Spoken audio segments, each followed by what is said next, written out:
제가 1절 읽고 여러분이 2절 읽고 마지막 10절은 함께 읽겠습니다. 제가 먼저 읽습니다. 이 모든 것을 내가 마음에 두고 이 모든 것을 살펴본즉 의인이나 지혜자들이나 그들의 행위나 모두 다 하나님의 손안에 있으니 사랑을 받을는지 미움을 받을는지 사람이 알지 못하는 것은 모두 그들의 미래의 일들임이니라.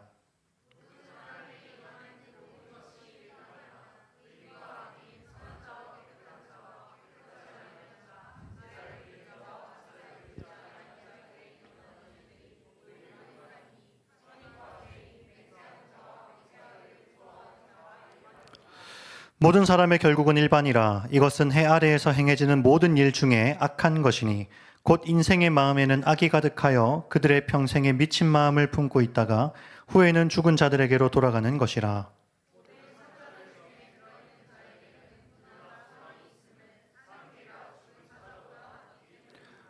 산 자들은 죽을 줄을 알되 죽은 자들은 아무것도 모르며 그들이 다시는 상을 받지 못하는 것은 그들의 이름이 잊어버린 바 됨이니라.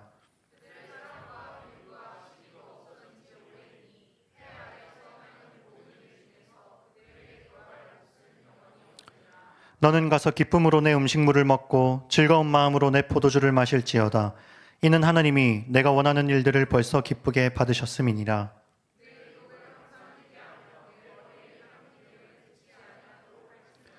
내 헛된 평생의 모든 날, 곧 하나님이 해 아래에서 내게 주신 모든 헛된 날에 내가 사랑하는 아내와 함께 즐겁게 살지어다. 그것이 내가 평생의 해 아래에서 수고하고 얻은 내 몫이니라. 힘을 다하여 할지어다. 내가 장차 들어갈 스올에는 일도 없고 계획도 없고 지식도 없고 지혜도 없음이니라. 아멘. 자, 오늘 이 말씀을 가지고 여러분과 함께 나눌 말씀의 제목은요, 함께 한번 읽어봅시다. 시작. 온 세상에 주어진 하나님의 은혜입니다. 오늘 본문에서 전도서를 기록한 지혜자는 모든 사람의 결국이 일반이다라고 이야기를 하고 있어요. 2절, 3절을 다시 한번 보세요.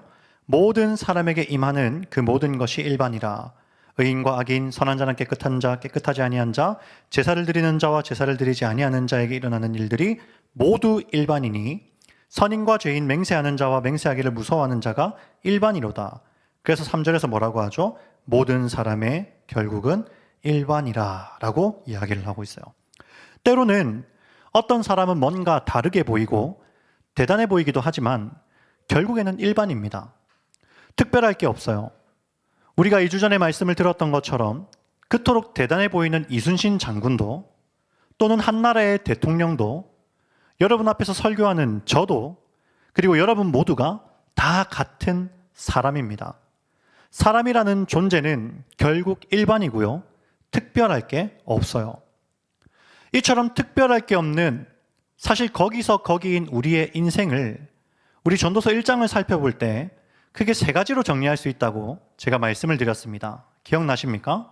첫 번째가 뭐였죠? 따라해 보십시오. 인간은 아무것도 못한다. 두 번째는 뭐였죠? 따라해 보세요. 아무것도 못하면서 짧기는 겁나게 짧다. 이게 두 번째였죠? 그리고 세 번째가 뭐였습니까? 자, 따라해 보십시오. 아무것도 못하면서 가뜩이나 짧은데, 다 따라해 보세요. 옛 세대가 죽고 새로운 세대가 태어나기를 자꾸 반복하니까 자기가 아무것도 못한다는 걸 그새 까먹고 또 뭔가 할 수 있을 거라는 기대를 품고 산다. 자, 이 세 가지가 일반, 그러니까 특별할 게 없는 사람의 인생을 정리한 거라는 거예요. 그리고 오늘 본문에서는 이 세 가지를 다시 한 번 더 우리에게 언급합니다. 자, 먼저 첫째로 모든 사람은 일시적인 몫을 누리다가 죽는다라고 이야기를 하고 있어요. 우리 9장 6절 말씀을 다시 한번 읽어봅니다. 시작. 그들의 사랑과 미움과 시기도 없어진 지 오래이니 해 아래에서 행하는 모든 일 중에서 그들에게 돌아갈 몫은 영원히 없느니라. 아멘. 끝부분을 보세요. 그들에게 돌아갈 몫은 영원히 없느니라. 그러니까 인간에게 있어서 영원한 성과란 없다라는 거예요. 세상을 사는 동안에 결국 우리는 아무것도, 아무런 성과도 남기지 못한 채 죽을 것입니다. 하나님께서 굽게 하신 것을 펴지 못하고 인간에게 보편적으로 정해진 인생의 그 길을 걷다가 우리는 그냥 죽을 거예요. 우리는 지나치게 지혜자도 될 수 없고 우리는 지나치게 의인도 될 수 없습니다. 아무리 수고하고 애써도 이 세상이 돌아가고 내 인생이 흘러가는 그 정처 없는 흐름을 우리는 바꿀 수가 없어요. 우리는 뭔가를 대단하게 열심히 합니다. 그리고 그것이 무언가 내 인생을 새롭게 바꾸어 줄 거란 기대를 품고 살아요. 그러나 내 열심은 내 인생에 그다지 큰 영향을 미치지 못하고 결국 내가 죽을 때가 다 되면 영원히 남길 수 있는 업적도 이름도 결과도 없이 우리는 죽습니다. 우리는 그저 일시적인 몫을 누리며 살아갈 뿐이에요. 어떤 몫이요? 일시적인 몫이에요. 7절을 보십시오. 같이 한번 읽어보겠습니다. 시작. 너는 가서 기쁨으로 내 음식물을 먹고 즐거운 마음으로 내 포도주를 마실지어다. 이는 하나님이 내가 하는 일들을 벌써 기쁘게 받으셨음이니라. 아멘. 한글 성경은 좀 긍정적으로 7절을 기록해 놓았어요. 하나님이 네가 하는 일들을 벌써 기쁘게 받으셨음이니라 라고 기록하니까 뭔가 하나님이 사람의 인생을 인정하시고 긍정적으로 보는 것처럼 번역을 해 놓았어요. 그런데 히브리어 원문을 보면은요, 하나님께서 그 인생을 긍정적으로 보시는 게 아니라 허용입니다. 허용. 그나마 한시적인 낙이라도 누릴 수 있도록 허용하셨다는 이야기를 지금 7절에서 하고 있는 거예요. 그래서 개역개정 말고 새번역이라는 성경을 보면은요, 이 부분을 뭐라고 번역해 놓았냐면, 잘 들어보세요. 지금은 하나님이 네가 하는 일을 좋게 보아 주시니 라고 번역하고 있어요. 지금은. 그러니까 지금은 하나님이 여러분이 살아가는 삶을 좋게 보아 주시니 여러분이 그 한시적인 즐거움을 누리며 살아갈 수 있다라는 거예요. 그럼 하나님은 우리에게 그 한시적인 몫으로 무엇을 허락하셨는가? 지금 7절에 기록하는 것처럼 뭘 허락하셨죠? 기쁨으로 내 음식물을 먹고 즐거운 마음으로 내 포도주를 마시고, 또 9절도 보십시오. 사랑하는 아내와 함께 즐겁게 살지어다 라고 이야기를 하고 있어요. 그러니까 우리가 인생에서 보편적으로 즐거움과 기쁨을 누리는 것을 요약해서 이야기해 놓은 거예요. 먹고 마시고 사랑하는 남편 아내와 적당히 사랑하며 잘 살다가 죽는 것, 이게 한시적인 몫이라는 겁니다. 근데 여러분, 이 본문을 보니까 혹시 떠오르는 말씀 없으세요? 여러분, 노아의 홍수 이야기를 잘 알고 있죠? 노아의 홍수 시대를 창세기 6장을 보면 그 시대의 사람들의 마음의 생각과 계획이 모두 악할 뿐임을 보시고 라고 기록하고 있어요. 그래서 우리는 그 시대 사람들이 흉악한 범죄만 저지르며 살았나라고 오해하고는 하는데, 예수님께서 노아 시대 사람들을 두고 뭐라고 이야기하셨죠? 딱 4단어로 말씀하십니다. 첫째, 뭐죠? 먹고. 둘째, 마시고. 셋째, 시집가고. 넷째, 그렇죠, 장가가고. 먹고 마시고 시집가고 장가가며 노아 시대 사람들이 살았다라는 거예요. 그리고 사람들은 먹고 마시고 시집가고 장가가는 이 한시적인 몫에 자기 인생 모두를 갈아 넣습니다. 그리고 하나님은 잠시나마 우리의 그 인생을 허용하셨어요. 정리하면 인간이라는 존재는 영원한 성과를 남기지 못한 채 정말 잠깐 있다가 사라질 즐거움과 기쁨, 그 가치들을 누리며 살 뿐이라는 거예요. 그리고 두 번째는 뭐였죠? 아무것도 못하는데 짧기는 겁나게 짧아요. 여러분, 우리 모두에게 정해진 결말이 있습니다. 그 결말은 바로 죽음이에요. 우리는 반드시 죽습니다. 근데 문제는 뭐죠? 언제 죽을지는 아무도 몰라요. 태어나자마자 죽는 사람도 있고요, 10년 살다가 죽는 사람도 있고요, 강건해봐야 80, 정말 요즘에는 100세까지도 사시는 분들이 있어요. 그런데 문제는 뭐죠? 저와 여러분은 죽습니다. 정말 우주의 나이가 130억 년이라면 그 한없는 세월 속에 우리는 정말 찰나의 순간을 살다가 갈 뿐이에요. 이 땅에서 잠깐 누리는 즐거움과 기쁨을 뒤로 하고 우리는 반드시 뭐 합니까? 죽습니다. 그런데 참으로 미련한 것은 분명 우리는 죽는데 아무도 내가 죽을 거라는 생각을 못하고 살아요. 히브리서 9장 27절을 보십시오. 한 번 죽는 것은 뭐라고 합니까? 사람에게 정해진 것이요. 여러분, 이게 무슨 말인지 압니까? 기한이 정해져 있다는 뜻이에요. 다르게 말하면 내가 하루하루를 살수록 나는 죽음의 기한에 가까워지고 있는 겁니다. 지금 제 말을 이해하십니까? 우리는 죽어요. 우리는 죽을 때가 정해져 있습니다. 그러므로 내가 하루하루를 살 때마다 우리는 그 죽음의 기한에 가까워져 갑니다. 그런데 모든 사람은, 이 땅을 살아가는 모든 일반의 사람은 자기가 죽을 날을 생각하지 않고 삽니다. 마치 영원히 살 것처럼 앞을 보지 않고 바닥만 보고 지금만 보고 삽니다. 그리고 세 번째 특징이 뭐였죠? 꽤 길었죠? 이걸 정리하면은요, 한번 따라해 보시겠습니까? 그 짧은 인생 동안, 다 따라해 보십시오. 그 짧은 인생 동안 미친 마음만 품고 산다. 이걸 길게 하면 뭐였죠? 다시 읽어드릴게요.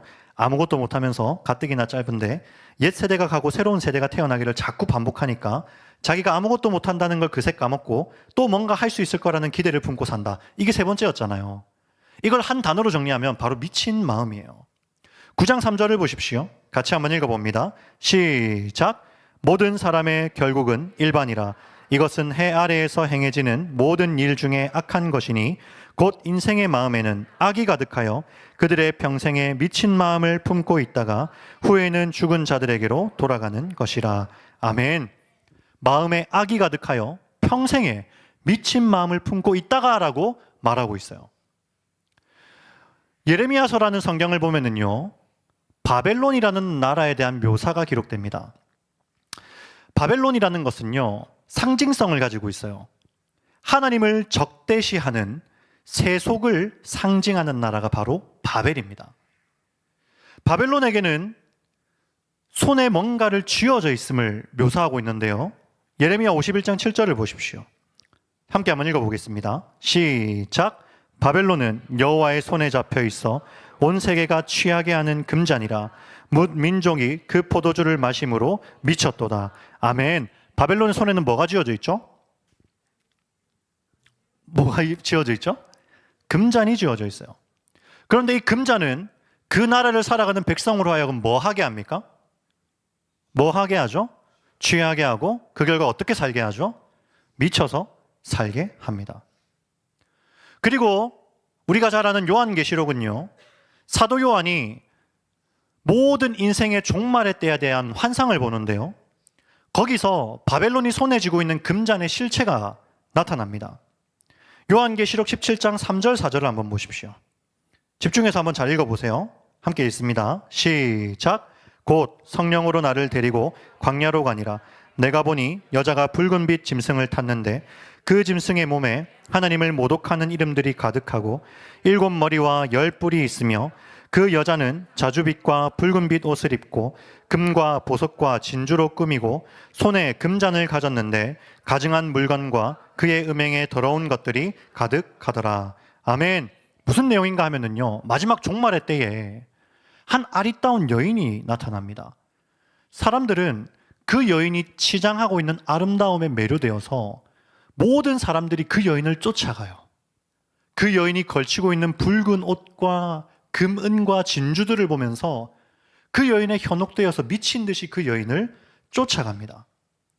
그러다가 마지막 종말의 때가 되어서야 그 여인의 발밑에 무언가가 있다라는 사실을 깨닫게 돼요. 살아있는 동안에는 몰랐는데 종말의 때가 되어서야 그 여인이 타고 있던 무언가가 눈에 보이기 시작합니다. 그 무언가가 뭐죠? 그 무언가가 무엇입니까? 붉은빛 짐승을 탔다라고 말하죠. 그 붉은빛 짐승은 어떤 이름이 몸에 새겨져 있습니까? 하나님을 모독하는 이름들이 거기에 가득 새겨져 있어요. 하나님을 모독한다는 게 무슨 뜻일까요? 어려운 게 아닙니다. 하나님이라는 이름을 가치 없게 만들어버리고 하나님이라는 그 영광스러운 이름을 우리에게서 지워버립니다.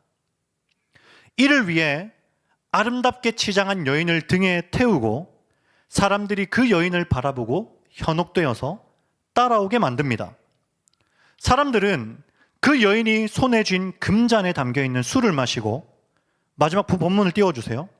온갖 가증한 물건과 음행의 더러운 것들에 취하여 삽니다. 미쳐서 살아요. 그렇게 사람들은 그 술에 취하여서 하나님을 가증히 여기기 시작합니다. 하나님을 모독하기 시작해요. 이게 무슨 뜻이라고 했죠? 하나님이라는 이름을 인생에서 지워버립니다. 가치 없게 만들어버려요. 신기하죠? 우리는 하나님이 창조하신 세상을 살고 있고 나를 존재케 하신 분이 하나님이시고 오늘도 내가 숨 쉴 수 있는 이유가 하나님이신데 이 모독하는 짐승으로 인하여 우리는 그 하나님을 머릿속에서 잊어버리고 삽니다. 제가 목사라서가 아니라 저는 세상을 사는 사람들을 보면 참 신기합니다. 우리가 어디로부터 와서 어디로 가는지를 우리는 모릅니다. 그렇죠? 아무도 몰라요. 나라는 존재가 누구인지, 도대체 무엇을 위해 내가 지금 여기에 존재하는지, 도대체 내가 밟고 살아가는 이 수많은 놀라운 환경과 우주 만물은 어떻게 생겨났는지, 내 이성을 초월하는 세상을 이 땅에서 살고 있으면서도 우리는 무언가 이상하다는 생각조차 하지 않아요. 단단히 뭔가 잘못됐습니다. 더 심각한 문제는 당장 직면한 내 인생의 수많은 해야 할 일 때문에 쫓기듯이 살아가다 보니 내 인생의 존재에 관하여, 내 인생의 목적에 관하여 깊이 생각해 볼 시간이 없습니다. 한 사람만 그런 게 아니라 모든 사람이 다 그렇게 살아요. 그러다 보니 특별히 이상한 점을 발견하지도 못하고 그냥 사라지는 대로, 그냥 흘러가는 대로, 사람들이 걸어가는 그 인생의 방향대로 그냥 아무 생각 없이 살아요. 여러분 한번 생각해 보세요. 여러분이 이 땅에 존재하는 이유가 매달 나오는 월급 받으려고 존재하는 건 아니잖아요. 여러분이 존재하는 이유가 매달 따박따박 나오는 월급 받아서 아파트 살려고 존재하는 거 아니잖아요.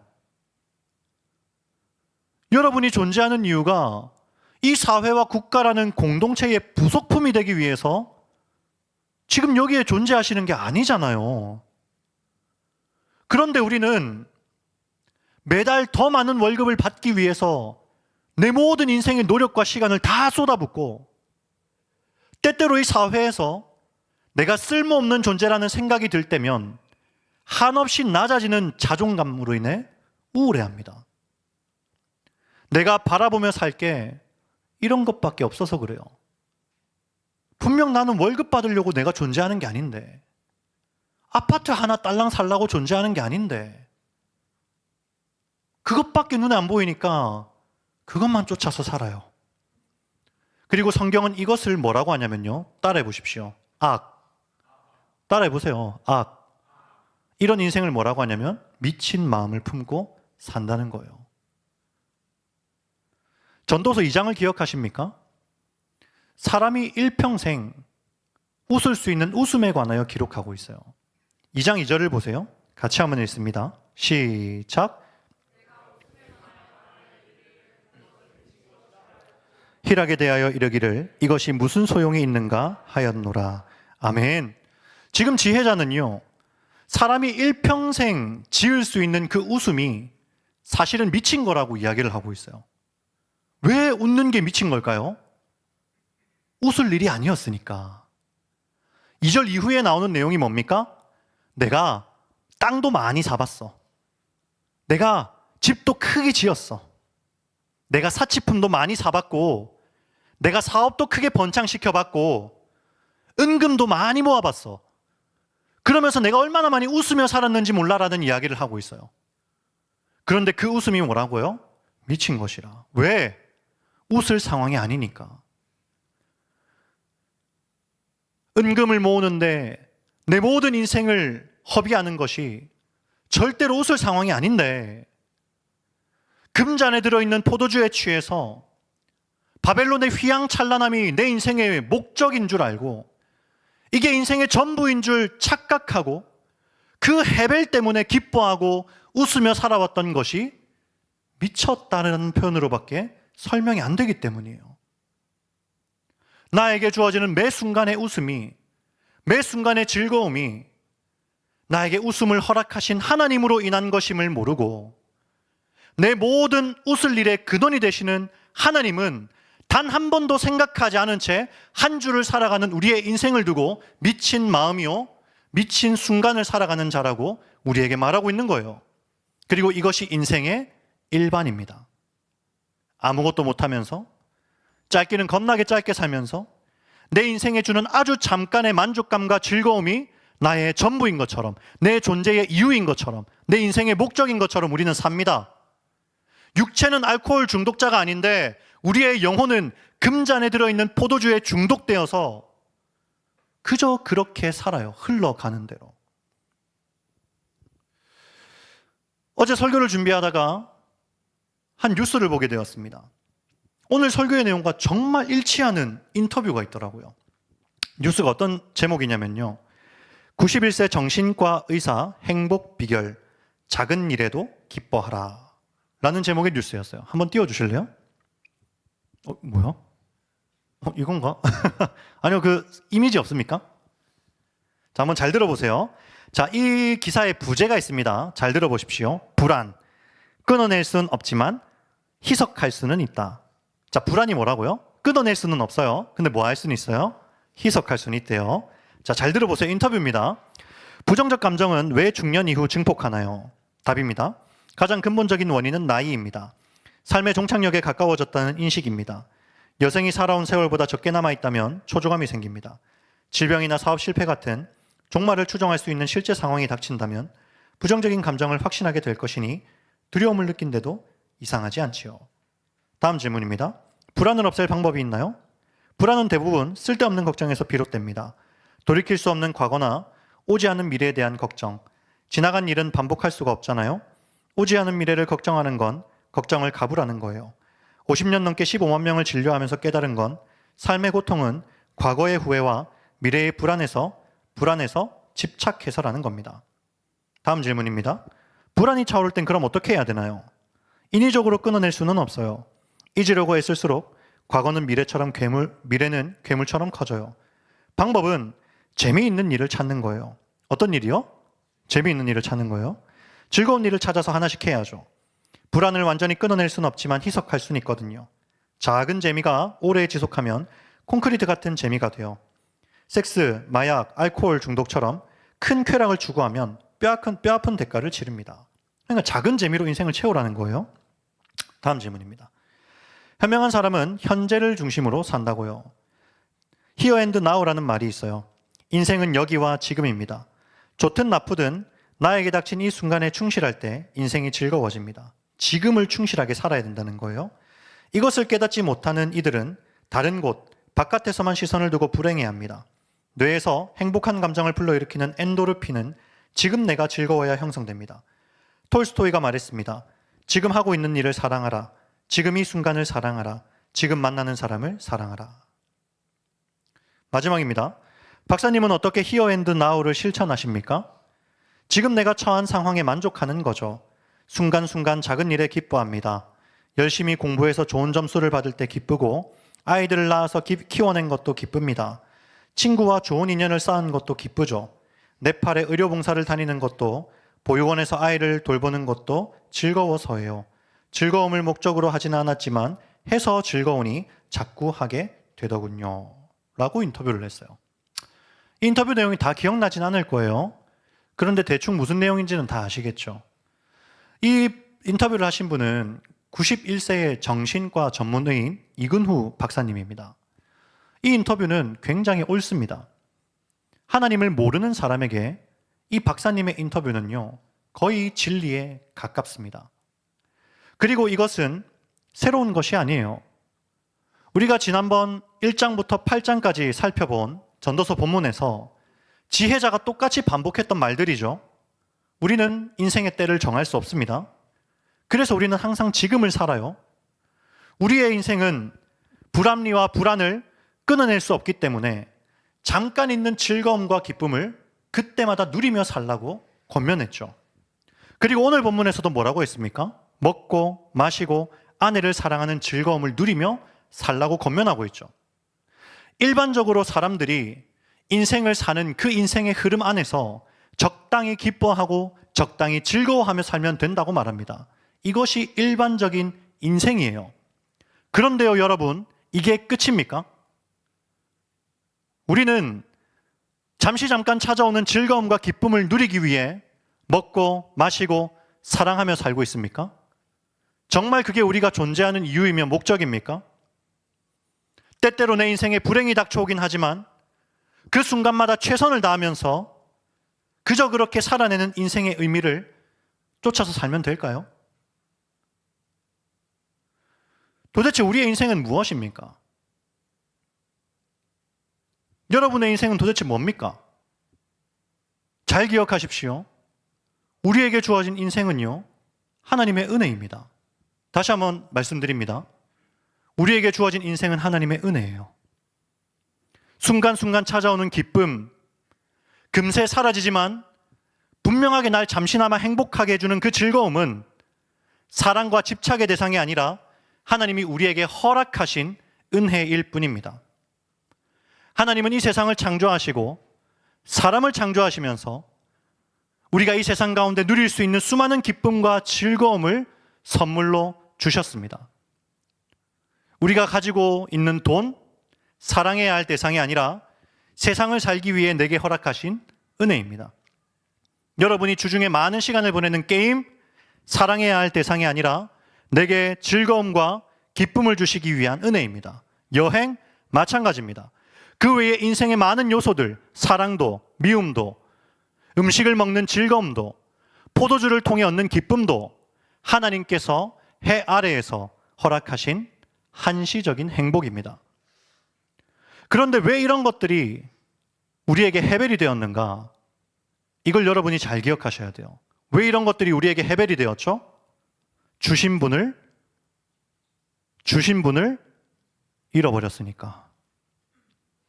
잘 기억하십시오. 왜 이런 것들이 우리에게 해벨이 되었다고요? 주신 분을 뭐 했으니까? 잃어버렸으니까. 다시 한번, 주신 분을 뭐 했다고요? 여러분은 주신 분을 잃어버린 채 살고 있어요.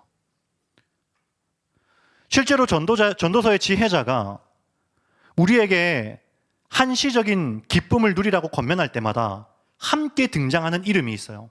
그 이름이 뭐였죠? 하나님이잖아요. 하나님이 너희 인생에 그 한시적인 기쁨을 주신 줄을 알아라고 계속 말하잖아요. 전도자가 무슨 말을 하고 싶은 것 같습니까? 하나님이 주신 거라고요.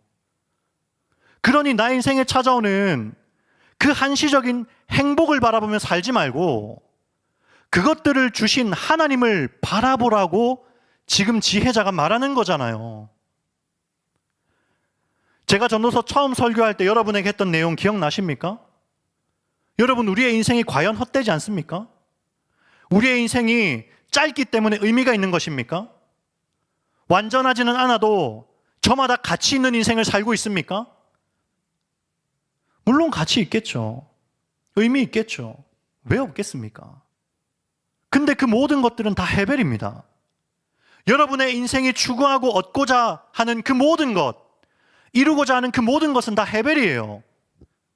애초에 하나님께서 여러분에게 인생을 주신 이유는 여러분의 인생에 잠깐이나마 한시적인 행복과 기쁨을 주신 이유는 그것을 주목하여 보라고 주신 것들이 아니라 그것들을 주신 하나님 아버지를 주목하여 보라고 주신 것들이기 때문입니다.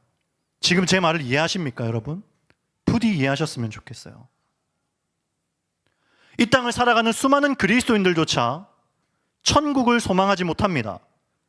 왜 그렇죠? 요한은 분명하게 이야기해요. 세상을 사랑하기 때문이다. 해벨을 사랑하기 때문입니다. 아주 찰나의 순간 나에게 주어지는 그 인생의 즐거움에 중독되어서 이 해벨을, 그 한시적인 행복을 내 인생의 전부로 삼기 때문입니다. 분명 지혜자는 이 전도서를 통해서 우리가 살아가는 이 세상에는 우리가 사랑할 만한 것이 아무것도 없다는 사실을 계속 논증합니다. 세상은 온통 해벨로 가득하기 때문에 세상을 사랑하면 결국 내 인생에 남는 것은 허무밖에 없다는 사실을 계속 가르쳤어요. 그럼에도 그리스도인조차 세상을 사랑하여 쫓아다닙니다. 정확하게는 하나님의 이름을 모독하는 이름들이 가득 새겨져 있는 짐승의 등에 탄 그 여인의 아름다움에 현혹되어서 똑같이 그 여인을 쫓아서 살아가고 있어요. 우리는 압니다. 천국은 마치 밭에 감추인 보화와 같다. 다 알고 있는 내용이죠. 그래서 원래 천국이라는 것은요, 예수님을 믿기 전에 내가 손에 쥐고 있던 옛 사람의 것들을 하나씩 하나씩 팔아야 됩니다. 천국은 마치 밭에 감추인 보화와 같아서 그 농부가 집으로 돌아가 자기의 모든 재산을 팔아 그 밭을 사는 것이 바로 천국입니다. 근데 언제부턴가 그리스도인들이 내가 손에 쥐고 있던 것들을 더 이상 하나도 팔지 않기 시작했어요. 그러면서 하나님께는 내가 더 많은 것을 손에 쥐게 해달라고 기도하고 때를 씁니다. 손에 쥔 이것들이 금방 사라지지 않고 조금이라도 내 인생에, 내 손에 쥐어져 있게 해달라고 자꾸만 기도해요. 그걸 팔아서 천국을 사야 되는데 팔기는커녕 자꾸만 더 많은 걸 달라고 한다고요. 그리고 그것을 복이라고 생각합니다. 그러니까 여러분 어떻게 하죠? 하나님 믿는 게 복인데 하나님 믿음으로 뭔가가 나에게 주어져야 복이라고 생각해요. 예수를 믿는 게 복이고 예수 그리스도의 십자가와 부활이 나에게 그 무엇과도 바꿀 수 없는 은혜인데 그 다음에 뭔가 나에게 더 주어져야 은혜라고 여기고 복이라고 여깁니다. 교회를 다니는 사람이나 안 다니는 사람이나 일반이에요. 똑같이 금잔에 취해서 미친 마음을 품고 우리는 살고 있습니다. 그런데요, 여러분, 하나님의 사랑은 그럼에도 불구하고 그치지를 않아요. 오늘 본문 1절을 보십시오. 같이 한번 읽어봅니다. 시작. 이 모든 것을 의인들이나 지혜자들이나 그들의 행위나 모두 다 하나님의 손안에 있으니 사랑을 받을는지 미움을 받을는지 사람이 알지 못하는 것은 모두 그들의 미래의 일들임이니라. 아멘. 여러분, 우리는 모두가 악하게, 우리는 모두가 우매하게, 모두가 허무한 해배를 쫓아 사는데, 그래서 우리 모두는 하나님이 지우어진 인생을 당연하게 여기고 하나님께 조금 더 관심을 두고 있지 않은데, 그럼에도 하나님은 우리를 뭐 하십니까? 사랑하세요. 그래서 9장 1절을 다시 보세요. 지혜자가 말하는 하나님의 사랑에는요, 중요한 특징이 있어요. 노란색으로 표시된 부분을 보세요. 그들의 행위나 모두 다 하나님의 손안에 있으니 사랑을 받을는지 미움을 받을는지 사람이 알지 못하는 것은 이라고 이야기하고 있어요. 여러분, 조금 어렵게 번역이 되어 있지만 이 본문이 말하는 것은 간단합니다. 하나님의 사랑과 미움에는 정해진 규칙이 없다는 뜻이에요. 다시 한번 말씀드립니다. 하나님의 사랑에는 정해진 규칙이 없어요.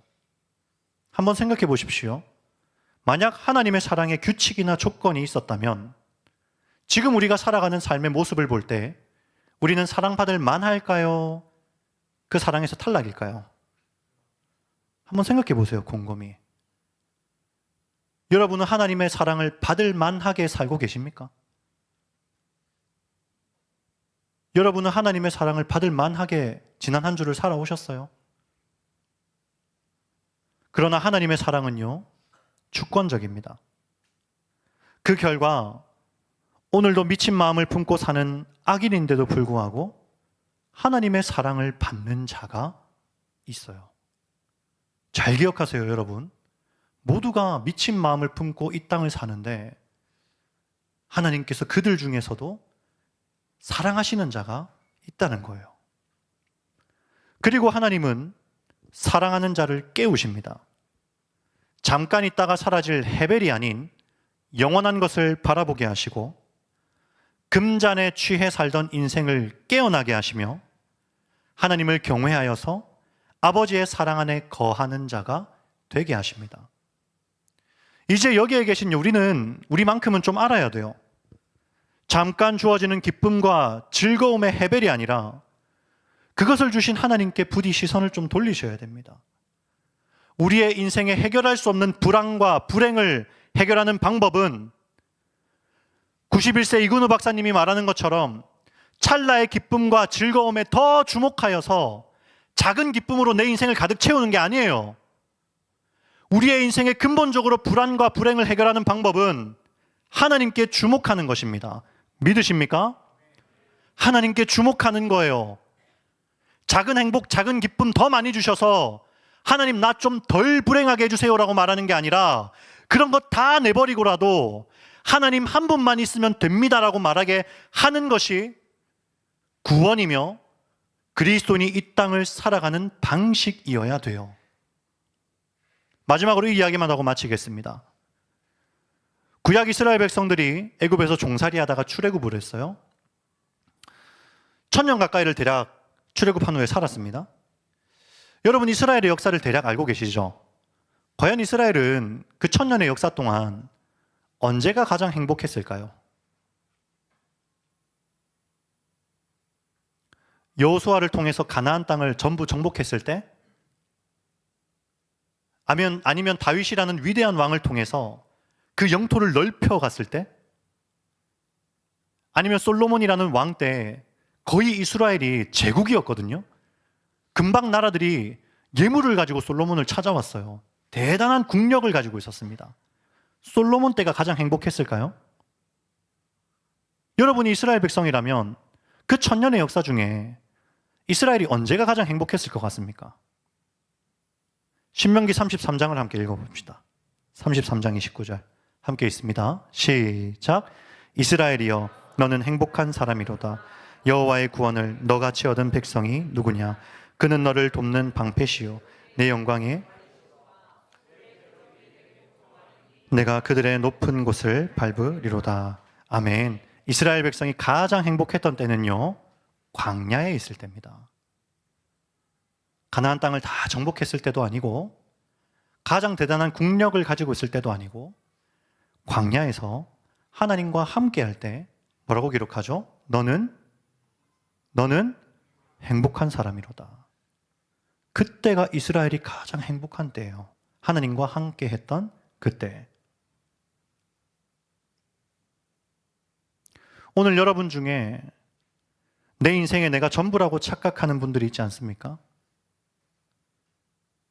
마치 부모 잃은 아이처럼 내 인생을 허락하신 하나님을 전혀 생각하지 못하고 지난 한 주를 살아왔고 오늘 하루를 시작할 때조차도 예배하러 나올 때조차도 지금 예배를 드리고 있는 때조차도 이 순간을 허락하신 하나님 아버지를 생각하지 못하는 분이 혹시 계시지는 않습니까?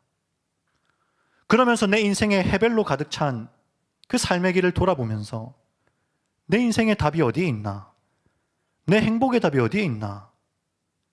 그렇게 한탄하고 계시지는 않습니까? 부디 해벨에서 눈을 돌려서 여러분의 인생을 허락하신 한시적인 기쁨과 즐거움을 허락하신 그 하나님께 눈을 돌리십시오. 우리가 살아가는 온 세상에 하나님께서 우리에게 주신 은혜가 있어요. 그 모든 것이 은혜임을 깨달으려면 아버지를 바라보아야 합니다. 아버지를 모르면 내게 주어진 모든 은혜에 감사하지 못하고 그것들을 더 얻으려고 해벨 속에서 허우적대다가 우리는 반드시 죽을 뿐입니다. 그러므로 우리 청년 여러분, 한 문장 잘 기억하십시오. 하나님과 함께하는 이스라엘이여 너희는 어떤 사람이로다? 따라해 보십시오. 너는 행복한 사람이로다. 하나님의 자녀들이여 여러분이 행복한 사람들입니다. 그러니 부디 오늘 말씀을 잘 기억하시고 내 인생은 하나님의 은혜입니다. 오늘 내가 시작하는 이 하루는 하나님이 저에게 주신 선물입니다. 내가 이 하루 하나님을 영화롭게 하고 하나님을 즐거워하고 기뻐하며 살겠습니다 라고 다짐하십시오. 그 다짐을 품고 하루하루를 시작할 때 여러분의 삶에 도무지 해결되지 않았던 불안과 불행과 그 모든 염려와 걱정의 어려움들이 하나님 아버지 안에서 해결될 줄 믿으시기를 바랍니다. 오늘 이 말씀을 생각하면서 우리 내 영혼은 안전합니다 함께 찬양하겠습니다. 우리 오늘 말씀을 생각하면서 함께 한번 불러봅시다.